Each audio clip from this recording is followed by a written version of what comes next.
Something that you talked about, I don't know if this was in a podcast or I just wrote this down. I was reading some things that you had written and listening to some stuff.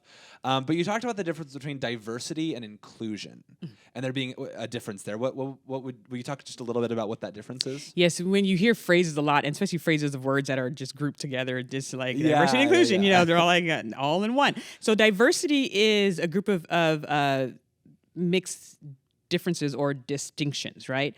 And so you could just have a group of men and women and people of African descent and European descent and Latin descent and Asian descent and fully abled people. There's just distinctions that you can see and not see. So when you're looking at your neurodiversity, maybe people with autism and things along those lines. But inclusion is the psychologically safe aspect. So people feel included.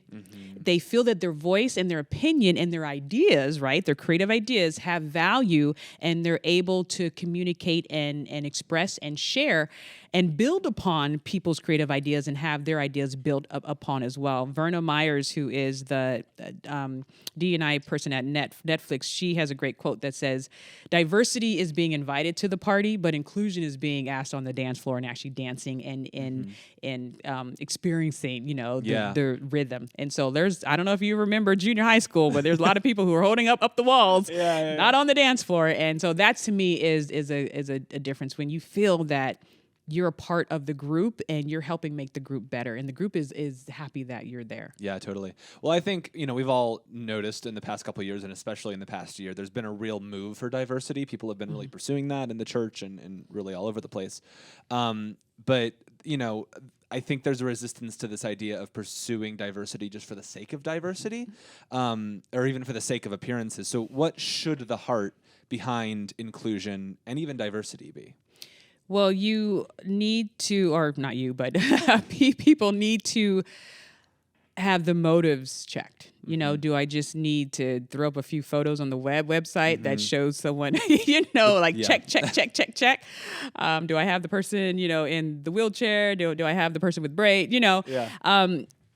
And why am I doing this? Do I want a church? Do I want a place where people can be their creative best, so we can worship together, but we can also give and grow and encourage and empower one another.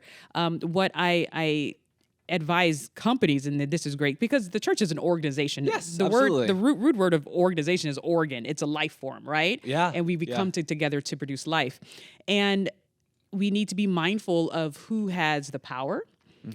Or the perceived power, and are other voices able to share. And so there is, on my podcast, the Create and Grow Rich podcast. And when I say rich, I mean rich in relationships, rich in life. Episode 66, I have one of the top neuroscientists in the nation on there, and he says, if you ask a person who is the CEO of your company, 9 times out of 10, most people will be able to tell you. But if you ask a person who's the maintenance worker of your company, maybe one, Joe or and highly creative people and people who want to really make an inclusive environment, they're aware of I don't want to say like every single person, because if you have a large organization, that's practically impossible, but they connect with every single like level or every singular group.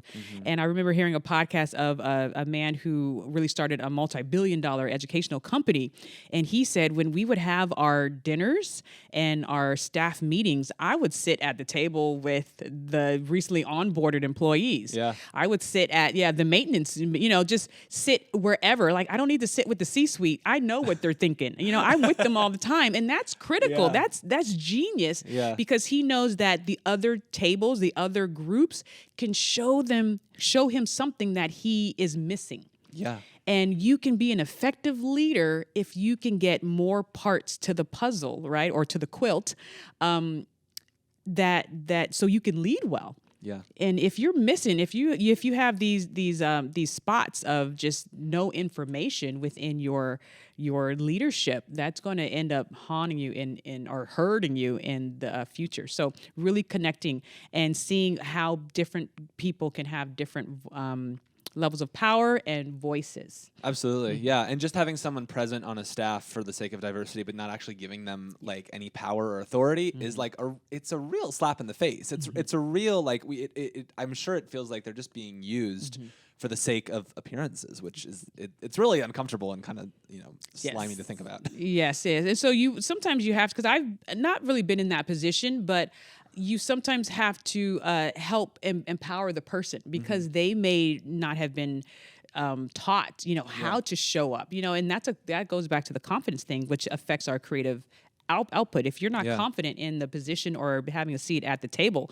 Seth Godin said it well. He was like, if you're going to sit there and not say anything, not only are you not contributing, you're taking the spot of someone who would contribute. But people sometimes need help in knowing how to contribute because it wasn't taught to us in our childhood.